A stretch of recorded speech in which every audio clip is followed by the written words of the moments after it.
Olá, meu nome é professor Zizo e juntos nós vamos trabalhar o conteúdo de física. Olá, vamos dar início agora à competência de número 6, em que agora nós vamos discutir os fenômenos que envolvem o eletromagnetismo.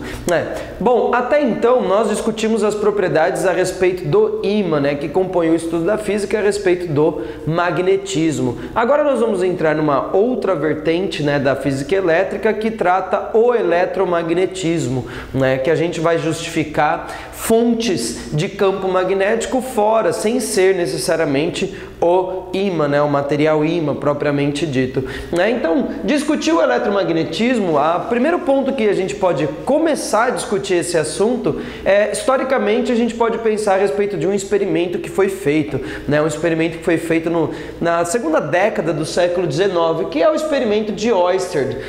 Oersted foi um cientista que propôs esse experimento, realizou, e ele percebeu algo extremamente importante, que poucos meses ou anos depois virou um negócio absurdamente grande e importante para a história da humanidade.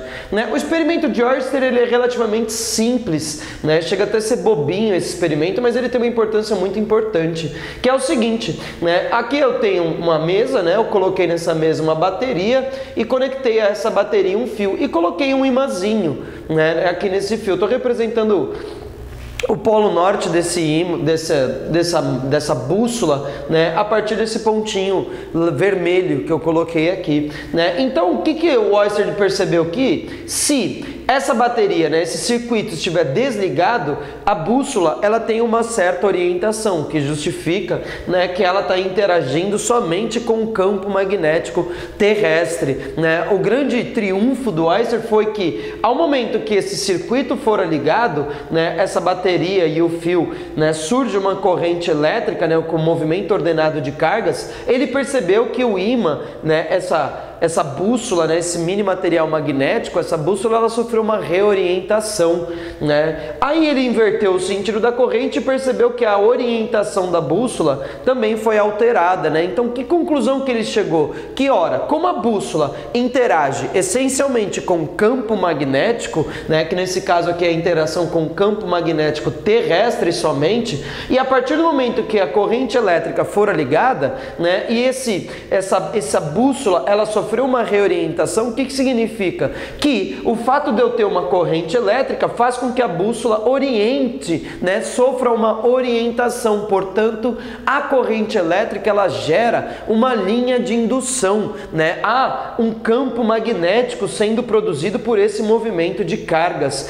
que ele depende do sentido dessa corrente elétrica, ou seja, esse campo magnético ele está extremamente associado e diretamente ligado com a corrente elétrica, uma vez que com o circuito desligado a orientação é uma e com o circuito ligado, dependendo do sentido da corrente, a orientação dessa bússola é outra. Então foi enunciado o seguinte, que correntes elétricas, ou seja, cargas elétricas em movimento ordenado, criam um campo magnético nessa região da sua vizinhança, em que ela é percorrida, no seu entorno, nessa região que circunda essa corrente elétrica que atravessa. Portanto, o que a gente pode afirmar? Que corrente elétrica, carga elétrica em movimento é uma fonte de campo magnético que justifica essa orientação da bússola.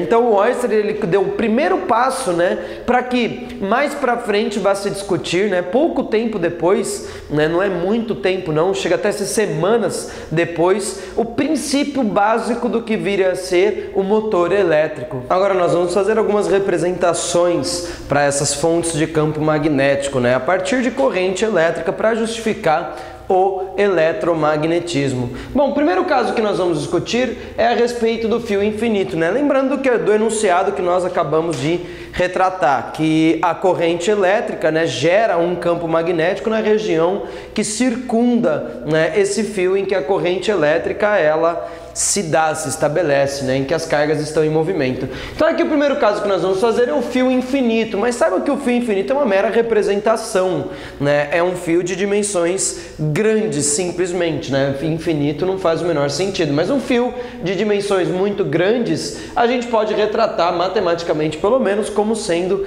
infinito, né? Então aqui eu coloquei um fio, né, coloquei aqui um plano só para a gente se utilizar de referência e uma corrente elétrica que atravessa esse fio, né? O que se observa? Que se eu tenho um fio em que essa corrente elétrica é atravessada, né, a bússola ela vai adquirir orientações de tal forma com que essa bússola, né, ela vai ficar circulando, a orientação dessa bússola vai circular, né, o meu fio. Aqui de novo eu utilizei o norte magnético da bússola como sendo a parte laranja do meu losango, né, a parte vermelha, desculpa, do meu losango, né? Então o que a gente observa em experimento é que há uma circulação desse campo magnético, né? Lembrando que nós vimos na aula passada, nós podemos associar a essas linhas de indução um vetor campo magnético que seja tangente, né, a essas linhas de indução, né? Esse vetor que de fato representa a bússola, né? Então aqui nós teríamos um vetor campo magnético que tangencia, o que justifica matematicamente ao menos a orientação da bússola, né? Então aqui, ó, invertendo o sentido, a gente percebe que há uma inversão no sentido da bússola também, né? Então aqui adquire-se esse sentido, né, contrário dessa situação inicial, simplesmente invertendo o sentido da corrente. Essa circulação do campo magnético ela também sofre uma inversão, né? Aqui nós estamos percebendo que o sentido é anti-horário em relação a esse plano, e aqui em relação ao mesmo plano, né, invertendo o sentido da corrente, o sentido da circulação do campo torna-se horário, né? Aqui estão minhas novas induções, né, dessa linha de indução faz a bússola. Portanto, as representações de vetor campo magnético, né, também sofrem essa inversão de sentido de um caso para outro. Bom, agora nós vamos utilizar de uma regra um pouco mais prática, já que o experimento nos mostra de fato a circulação, né, reforçando de fato a ideia, né, que nós vimos na aula passada, que essas linhas de indução elas têm que ser fechadas, né? Então, ora, o que nós vamos associar? Nós vamos associar essa fonte de campo magnético, ou seja, a corrente elétrica, com a nossa mão, mais precisamente a mão direita, em que nós vamos atribuir a propagação retilínea, que no caso é a corrente elétrica, ao nosso dedão, e a propagação circular, né, quem circula, quem circunda, né, que no caso é o nosso campo magnético, ao resto dos nossos dedos. Então aqui eu não sou um ótimo desenhista, mas tentei representar a ideia em que o nosso dedão representa a corrente elétrica e os dedos eles circulam, né, fazem a circulação do meu campo magnético, das nossas linhas de indução. Então, por exemplo, se eu tenho um fio, né, essa corrente elétrica percorre um fio, por exemplo, esse fio que eu estou representando pelo giz laranja, né? Vamos supor que essa corrente elétrica ascende, né? Ela sobe. O que a gente vai fazer para identificar o campo magnético? Coloca o dedão no sentido dessa corrente elétrica e os nossos dedos vão mostrar a circulação desse campo magnético, das nossas linhas de indução, né? Então, para qualquer fio retilíneo e infinito, nós podemos nos utilizar dessa regra em que o dedão representa a propagação retilínea, no caso a corrente, e os dedos a circulação, que no caso é representada pelo campo magnético, né? Então eu representei desenhos tridimensionais, mas agora só para a gente ter uma ideia, que a maioria dos casos, né, é a representação no plano bidimensional, duas dimensões. Então aqui eu coloquei um fio retilíneo cuja corrente elétrica está em sentido da esquerda para a direita. Então vamos usar a regra da mão direita para conhecer esse campo magnético. Então dedão no sentido da corrente, dedos mostram a circulação. Então na parte superior a minha corrente elétrica sai da lousa e na parte inferior a minha corrente elétrica entra. Então acontece o seguinte, desculpa, corrente não, campo magnético. Puta, vai ter que voltar essa porra. Não precisa pausar não, é só avisar o Cris. Então, Cris, depois que eu falei dessa porra, você corta. Então agora nós vamos montar no plano bidimensional, né, em duas dimensões, em que eu tenho um fio em que a corrente elétrica está no sentido da esquerda para a direita, né? Essa corrente elétrica sendo percorrida, nós podemos utilizar a regra da mão direita para conhecer o campo magnético, tá? Então, ora, a corrente elétrica no sentido do dedão, corrente elétrica no sentido do dedão, e o meu campo magnético circula, que aqui no plano da lousa nós temos que o campo magnético sai na parte superior e entra na parte inferior, né? Como se eu tivesse algo parecido com isso. Aqui, ó, corrente elétrica no sentido para a esquerda, olha aqui, ó, entra na lousa, sai da lousa, entra na lousa, sai da lousa, sai da lousa, entra na lousa, né? Então, lembrando a simbologia que nós nos utilizamos, bolinha com pontinho sai, bolinha com xizinho entra, né? Então, o campo magnético sai na parte superior, entra na inferior, sai na parte superior, circula, entra na inferior, né? Agora só invertendo o sentido da minha corrente, agora eu coloquei para a direita, sentido para a direita, da direita para a esquerda, ou da esquerda para a direita, a minha corrente elétrica na parte superior entra e na parte inferior sai. Campo magnético então entra na parte superior, campo magnético sai na parte inferior, como se eu tivesse isso daqui, né? Meu fio percorrido por uma corrente elétrica nesse sentido, então olha, na parte superior entra, na parte inferior ele sai, fazendo esse tipo de circulação, né? Então essa é a representação que se utiliza para um fio infinito. Agora nós vamos fazer outros casos, né? Outras representações geométricas de corrente elétrica como fonte de campo magnético. Segundo caso, a espira, né? O que é a espira? A espira nada mais nada menos é do que um fio enrolado, né? Um fio de formato circular, um único fio, tá? Um único círculo, isso é importante ressaltar. Então aqui eu representei o fio circular, né? Sendo percorrido por uma corrente elétrica e um plano para que nós utilizemos de referência, né? Então, de acordo com o que a gente viu, a regra da mão direita, nós temos aqui o fio circulando, tá? Uma corrente elétrica percorrendo esse fio, e usando a regra da mão direita nós podemos, né, representar a circulação do campo magnético, né? Então aqui nesse segmento eu tenho um sentido anti-horário em relação a esse plano, né? Minha corrente elétrica ela sai por aqui, mesma representação, circulação do campo, sempre importante ressaltar o sentido. O que de mais vale nessa representação, pessoal, é que se nós pegarmos, tá, o ponto mediano, bem o centro da espira, né, o centro da circunferência, nós vamos ter um campo magnético uniforme, né? Ele vai ser retilíneo, né? Que nesse caso eu estou colocando nesse sentido, como se ele estivesse entrando na lousa, né? Então aqui eu coloquei no plano mesmo da lousa, né? Sem o plano de referência, só para a gente representar o campo magnético no centro da espira, somente no centro da espira. Aqui está essa representação. Então, usando a regra da mão direita, ó, fica simples de verificar, ó, dedão no sentido da corrente, dedos no sentido do campo magnético, que nesse caso no centro da circunferência, no centro da espira, ele entra na lousa, né? Então esse campo ele está circulando o fio, que no centro ele vai entrar na lousa, né? Aqui, neste caso em que eu coloquei a representação do fio, só que com sentido contrário à corrente, ó, dedão no sentido da corrente, na parte exterior ele entra e na parte no centro da circunferência esse campo magnético ele sai. Mesma coisa aqui, ó, dá para verificar aqui, olha, né, que ele está saindo, né, olha os meus dedos saindo da lousa, né, o que mostra de fato o uso da regra da mão direita como representação geométrica da fonte de campo magnético através de uma corrente elétrica, né? Então esse é o caso da espira, né? Que é importante ressaltar o centro da espira, né? Já o terceiro caso é o caso do solenoide. Nós vamos restringir a essas fontes somente a esses três, né? O fio infinito,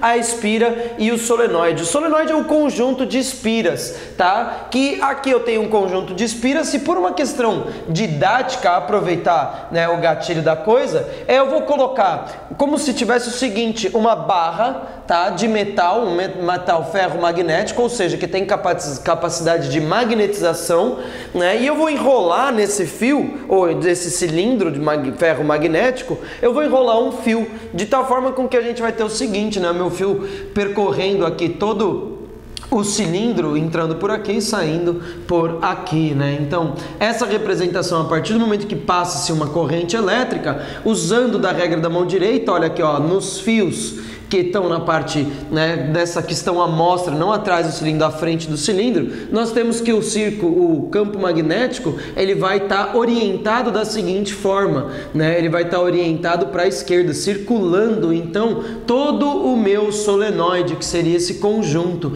que na parte inferior está nesse sentido e na parte superior nesse sentido aqui. É importante ressaltar, tá? É importante ressaltar o centro, bem o centro, né, desse cilindro, que o campo magnético ele é praticamente uniforme, né, uma reta, né? Ora, se eu tenho então essa circulação e esse material tem capacidade de ser magnetizado, o que vai acontecer, né? Esse material vai adquirir propriedades magnéticas, né? Eu acabei de criar o que a gente chama na física de um eletroímã, né? Ou seja, um ímã que é feito a partir de corrente elétrica, né? Esse é o grande triunfo, né, do magnetismo, construir um ímã a partir de corrente elétrica. Então esse material ele vai ser magnetizado de tal forma com que, se ele é um ímã, ele possui polos magnéticos. Lembrando a nossa regrinha da aula passada, né, aonde o meu campo magnético ele é orientado do norte para o sul no exterior do ímã. Portanto, essa extremidade vai me ser um polo norte e essa extremidade que o campo magnético entra no solenoide, o sul magnético, de tal forma com que, se eu por acaso colocar um ímã nessa parte aqui, né, próxima a esse sul magnético, o meu ímã com a face norte apontada para ele vai sofrer uma atração. Caso o meu ímã esteja orientado com a face sul, próximo dessa região, eles vão sofrer uma repulsão, ou seja, uma interação entre ímãs, né, clássica, que a gente já discutiu a respeito na aula passada. Então nós discutimos a corrente elétrica como fonte de campo magnético, né? Porém, é interessante pensar que se é possível o contrário acontecer, né? A ideia de que campo magnético gere corrente elétrica, ou vamos pôr assim, né? Na verdade o que acontece é, será que campo magnético, né, ele consegue fazer com que as cargas adquiram um movimento ordenado, né, ou seja, se estabeleça uma corrente elétrica? Gerar um tanto quanto estranho porque não se gera, não brota, né? Na verdade o que acontece é que há esse fenômeno, né? Só que antes da gente chegar nessa ideia dessa reciprocidade, né, o campo magnético como fonte de corrente elétrica, a gente precisa ter algum conceito, que é o conceito de fluxo de campo magnético, né? Que eu vou representar essa ideia de fluxo pela letrinha grega φ, né? Que é essa representação, esse símbolo aqui que nós vamos utilizar para, a partir de agora, descrever a ideia de um fluxo de campo magnético. Bom, ora, antes de mais nada, é importante a gente ter ciência do que a palavra fluxo significa, né? Fluxo é simplesmente algo, né, que atravessa uma certa região do espaço, né? Então a nossa ideia de fluxo vai se basear em quê? Em o campo magnético atravessando uma certa região do espaço. Então aqui eu tentei representar, pessoal, um fio, por exemplo, né, um fio e uma região do espaço que contenha um campo magnético, né? O que seria o fluxo, né, de campo magnético? Seriam essas linhas, né, de campo magnético atravessando essa área desse fio. Bom, portanto, a gente pode medir, né, ter a ideia de intensidade desse fluxo, né, de forma meio que intuitiva, que a partir do momento que a gente parar para pensar, bom, se o fluxo está associado com o campo magnético atravessando essa área, né, desse fio, furando ele, perfurando ele, a gente pode pensar que, intuitivamente, o campo magnético passando, né, de forma mais intensa, portanto, tendo uma densidade maior de linhas de campo nessa região, o fluxo de campo magnético estabelecido vai ser maior, né? Então a gente medindo a gente pode representar matematicamente essa ideia, né? Que os fatores que contribuem para esse fluxo, para que ele seja mais ou menos intenso, vai ser de fato o campo magnético, né? Porque quanto mais linhas perfurarem a área, mais intenso vai ser esse fluxo, né? Da mesma forma, em relação à área, né? Quanto maior a área, mais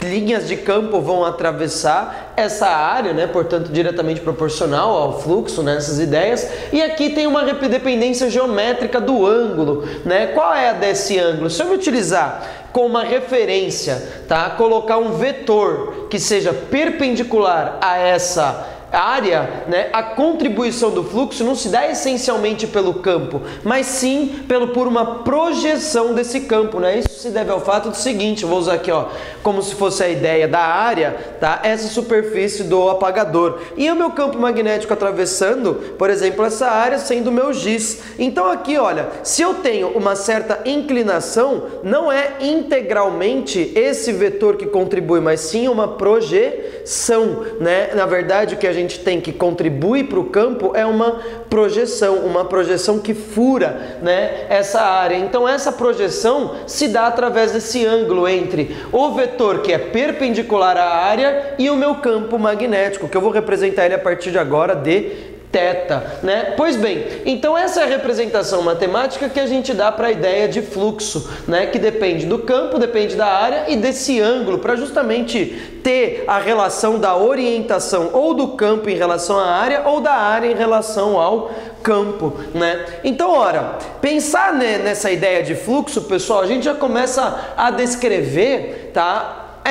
Esse fundamento de que o campo magnético vai gerar, né, vai fazer com que haja um movimento de cargas elétricas, portanto se estabeleça uma corrente elétrica, né? Mas mais importante do que o fluxo para esse conceito que eu preciso, é a ideia de que ele vai variar, né? Então a variação do fluxo de campo magnético. Bom, como o campo magnético depende do campo, né? O fluxo depende do campo, da área e desse ângulo, pessoal, variar esse fluxo, eu posso variar em primeiro lugar através do campo magnético B, né? Aumentando ou diminuindo, tá? Esse número de linhas que atravessam a área. Então, por exemplo, se eu tenho um ímã e aqui, ó, uma área, um fio fechado, né? Eu pego e aproximo esse ímã, né? À medida que ele vai se aproximando, a densidade de linhas, né, que vão atravessar a área, elas vão aumentando. Portanto, se eu aproximo o ímã da área,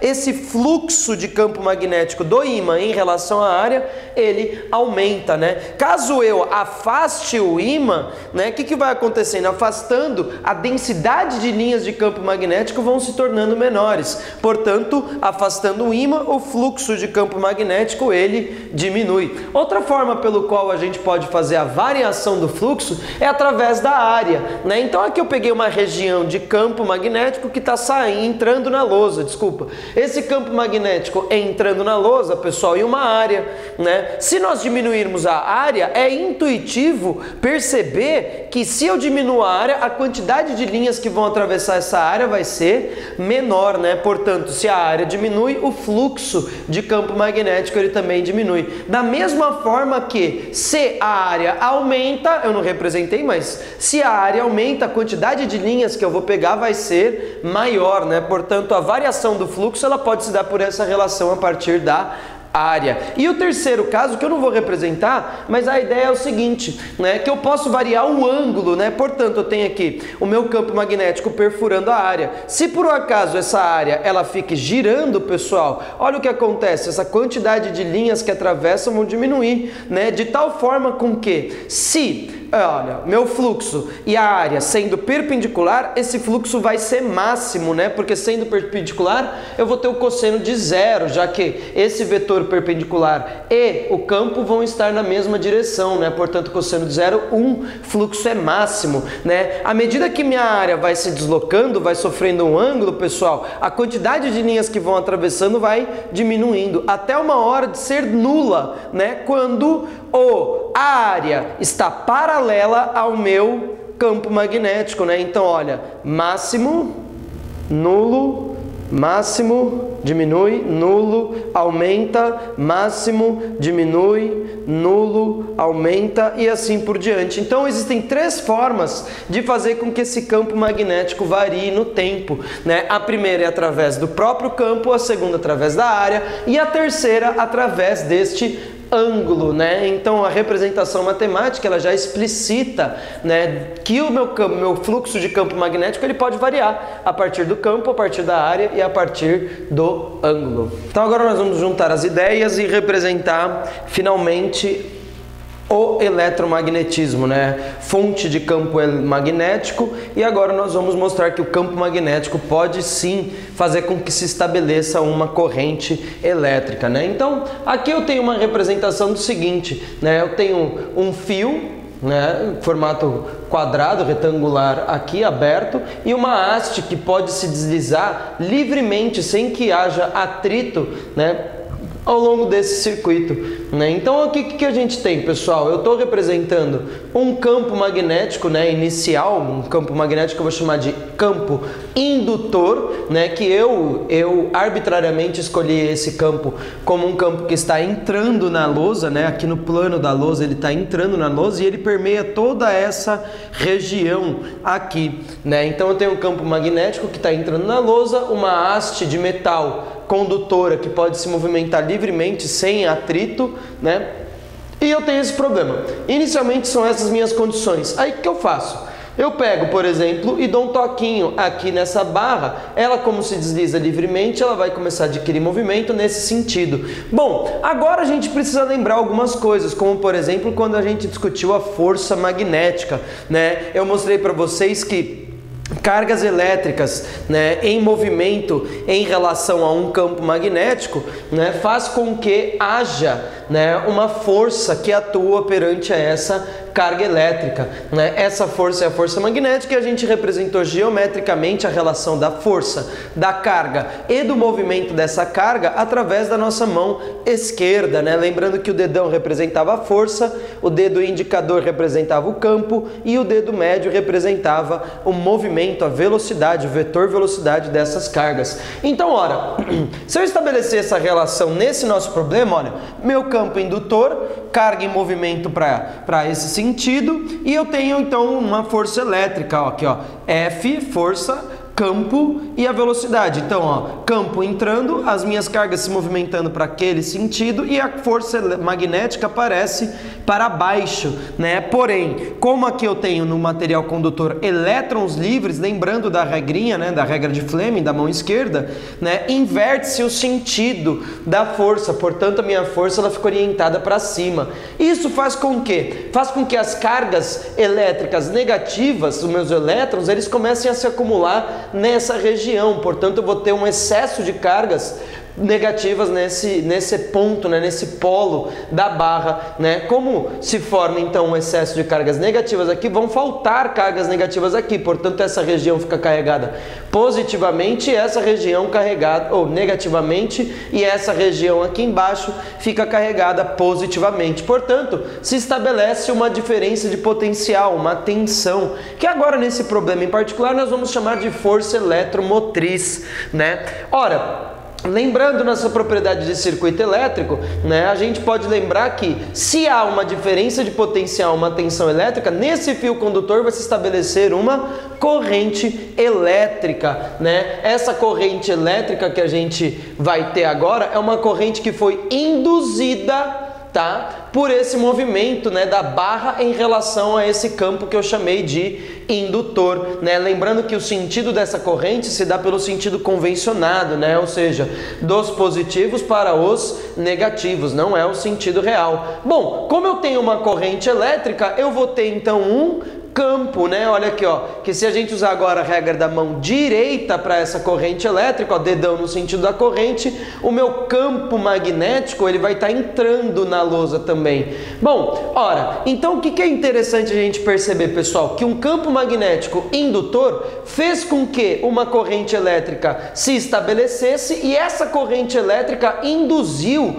um campo magnético, né? Aqui eu tenho uma situação praticamente análoga, que eu tenho um campo magnético indutor B, né? Eu tenho aqui minha barra metálica condutora que contém elétrons livres, só que agora eu vou deslocar essa barra, tá? Afastando ela, né? Eu vou deslocar ela nesse sentido. Bom, usando a mesma representação, meu campo está entrando, B, né? Minhas cargas estão se movimentando para lá, V, e o meu sentido da minha força magnética para cima. Só que lembrando que como são cargas negativas, a força inverte o sentido, né? Neste caso agora, o que acontece? As minhas cargas vão se acumular aqui embaixo, né? As minhas cargas negativas, portanto um excesso de cargas negativas, e nessa região aqui uma falta, portanto ela vai ficar carregada positivamente, né? Ou seja, se estabelece, portanto, uma corrente elétrica induzida no sentido convencionado, no sentido dos positivos para os negativos. Bom, aqui, pessoal, o que acontece? Olha, dedão no sentido da corrente, né? Portanto, dentro dessa área aqui, meu campo magnético induzido por essa corrente elétrica, ele vai estar saindo da lousa, né? Aqui a gente tem um B induzido. Né, um campo magnético que foi induzido. Né? Se a gente pensar agora em termos do fluxo, pessoal, a gente consegue observar um padrão, né? Que, olha, olhando só para o campo indutor aqui, olha, ó, eu estou diminuindo essa área, portanto, o fluxo em relação a este campo indutor, ele está diminuindo. Surge uma corrente elétrica, que essa corrente elétrica estabelece um campo induzido e esse campo também entra na lousa, portanto fazendo com que, olha, ó, diminui o fluxo em relação a esse e faz com que haja, né, um campo induzido que entra. Portanto, esse campo induzido, pessoal, ele está se opondo à variação do fluxo original, né? O fluxo em relação ao campo indutor está diminuindo, surge um campo, tá, entrando, portanto esse fluxo em relação a esse daqui está aumentando, né? Então isso daqui é interessante porque esse padrão se mantém, essa oposição de fluxo indutor e fluxo induzido, ela se estabelece, né? É por isso que a gente trata isso como uma lei, né? Essa lei é conhecida como lei de Lenz, em que a corrente induzida que se estabelece em um sentido, né, tal que esse sentido produza um fluxo induzido que se opõe à variação do fluxo indutor, né, esse fluxo original, né, que nem aqui, por exemplo, afastando a barra, esse fluxo está aumentando, portanto vai surgir uma corrente que faz com que essa corrente gere um campo induzido e este campo induzido vai diminuir, que é o que acontece aqui, olha, entrando o campo está aumentando, surge uma corrente elétrica que faz com que esse campo induzido pela corrente saia, né? Portanto, essa lei ela é verificada experimentalmente. Aí você fala, mas por que se opõe, né? Qual é a justificativa física dessa oposição do fluxo induzido com o fluxo indutor, né? Sempre contrária. Se um tende a aumentar, o fluxo induzido tende a diminuir. Se o fluxo induzido diminui, né, há essa relação de tentar aumentar, né? Sempre nessa oposição. Bom, isso acontece, pessoal, porque a energia tem que se conservar. Essa oposição faz com que a barra não acelere, né? Portanto, a conservação de energia, porque se essa barra acelerasse, da onde está vindo essa energia? Né? Não faz o menor sentido, né? A natureza ela tem essa lei como padrão, né? A conservação de energia. Então essa oposição do fluxo ela é justificada fisicamente pela conservação, para que essa barra não saia acelerando, ganhando movimento, né? A partir do nada, não pode, né? A energia ela obrigatoriamente tem que se conservar, né? Representando matematicamente essas ideias, é conhecida como a lei de Faraday, né? Faraday que estabeleceu essa relação matemática entre a variação do fluxo, tá, e o surgimento de uma força eletromotriz, né? A representação matemática que se faz é essa, que essa força eletromotriz, pessoal, ela é equivalente à variação do fluxo no tempo, porém a energia tem que se conservar, né? Esse fluxo, olha aqui, ó, se estabelece, né, de forma com que esse sinal indique a oposição, né, em que esse fluxo tem dessas relações, né? Então, isso daqui é verificado experimentalmente através da conservação de energia, que o fluxo original e o fluxo indutor e o fluxo induzido, eles são opostos, né? Se o fluxo original ele aumenta, o fluxo induzido vai tender a diminuir e vice-versa, né? Então isso daqui, pessoal, tem inúmeras utilizações, né? Todo motor elétrico se baseia neste fato, né, da lei de Lenz, né? Dessa ideia da variação do fluxo de campo magnético magnético no tempo. Para que se estabeleça uma corrente elétrica, a principal coisa que se tenha é que haja uma variação do fluxo de campo magnético, né? Transformadores funcionam dessa forma, guitarras elétricas, microfones funcionam dessa forma, né? Só para vocês terem uma ideia, a guitarra, como é que funciona a guitarra? A corda, pessoal, ela é de aço propositalmente, né? Porque nos captadores da guitarra existem ímãs, né? Que quando você toca a corda,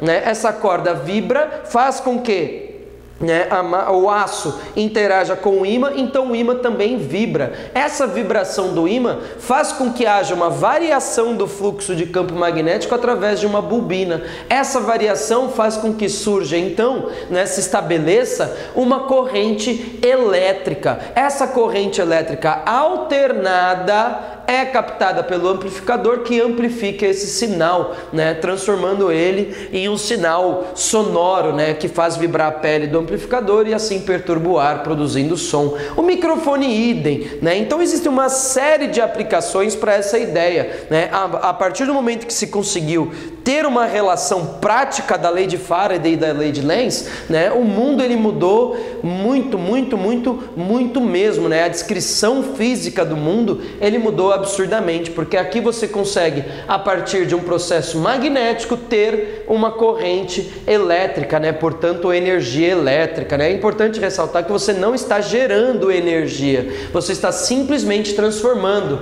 né? Porque se essa barra estiver parada, esse fluxo não se estabelece. Então alguém tem que fornecer energia para a barra para que as cargas tenham energia para que isso aconteça, né? Por isso que o fluxo ele acontece de maneira em oposição. Obrigado pela sua atenção, foi um prazer tê-lo junto a mim, né? Espero que você tenha gostado, desfrute do material. Qualquer dúvida, sugestão, pergunta, por favor, acesse o nosso site e retire a sua dúvida.